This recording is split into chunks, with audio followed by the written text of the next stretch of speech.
friends, welcome back to my channel. I am going to share with you what I'm cooking for dinner tonight. I have not done a cooking video in months and months and just came across this recipe a couple days ago from my mother-in-law and thought it was simple enough where I could make a video on it and show it to you. Now it's something a little different if maybe you've never had it, and it's just stuffed zucchini boats. And if you Google that, there are tons of recipes out there, but I'm just kind of going by what she told me. I am just going to wing it here and I'm sure it will taste fine. I went to the grocery store and picked up some zucchini.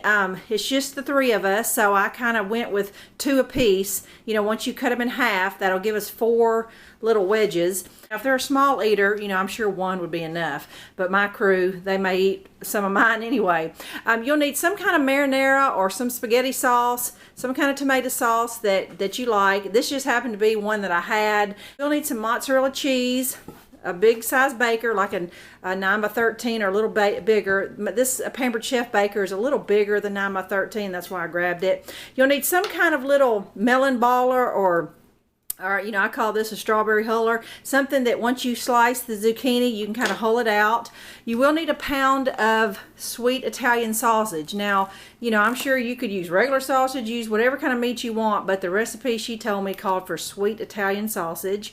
I chopped a small onion. I need a little bit of garlic, so that's just kind of optional, how, you know, your preference of how much you want. All right, I'm gonna catch you up where I'm at now. I've got my sausage cooking, and I went ahead and hulled out my zucchini. This little tool right here was super handy, especially with the 2 size scoops here, because you know the zucchini is sometimes narrow on some of the ends, and it allowed me to get in some of the narrow areas. So just be sure and don't scoop all the way to the end, so by you creating a little ridge there will help hold your sausage in. So now I put all of my stuff I scooped out into a bowl, and I'm going to add it to my meat.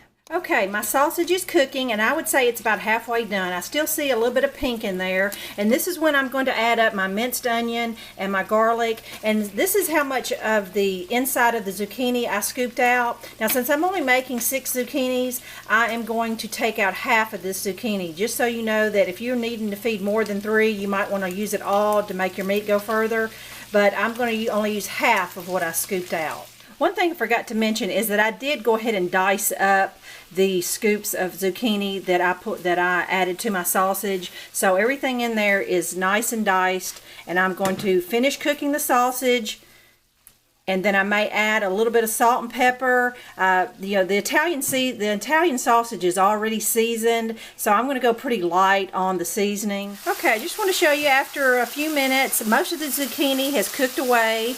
It's all in there, the onions and garlic, and it's still just a little juicy, so I'm just going to keep stir frying it till I can get most of the liquid away. And then I may go ahead and just set it on a paper towel, a little plate with a paper towel, just to drain it. Since it is sausage, it's got a little higher fat content than I really want. So, but that's not something you have to do. That's just something I tend to do anyway, to get a little bit of the fat out.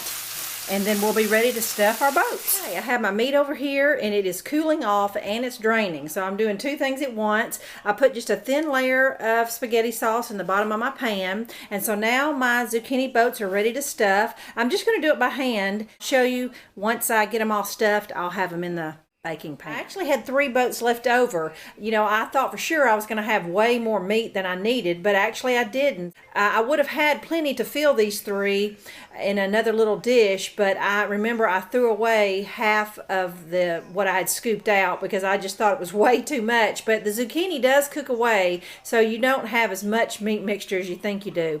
So, but this is still plenty for 3 of us. This is 5 zucchini, and it will be plenty for us. So now I'm going to just pour a little marinara or spaghetti sauce, whatever you have. I'm just going to pour this all over it and sprinkle the cheese on top. Okay, it's covered in my spaghetti sauce, and now I'm going to top it with cheese. And this is mozzarella, or you could use Parmesan, whichever you prefer. Okay, I got it topped with cheese, got it in the oven, and I'm going to cook it for 30 minutes at 350 degrees. All right, after 30 minutes, it's golden brown, piping hot. I'm going to let it cool off quite a bit before I serve it up. My crew's not here yet, so I'm going to give it just a little bit longer. I'll let you know what we think. Since my boys are running late, so I went ahead and started eating. I've had a few bites, and I really like it. I would definitely make it again. I'm not a huge Italian sausage fan, so if you love that kind of sausage, you will really like it. Next time I make it, I want to try it with the ground chuck and do the same process, but just season it up with some Italian seasoning. Sometimes that Italian sausage can get overpowering to me, the flavors that is. But I really like it. It has a very much of a lasagna type taste. This is definitely a keeper. It's a great low carb recipe if you're looking for one. So let me know what you think if you try it. Bye-bye.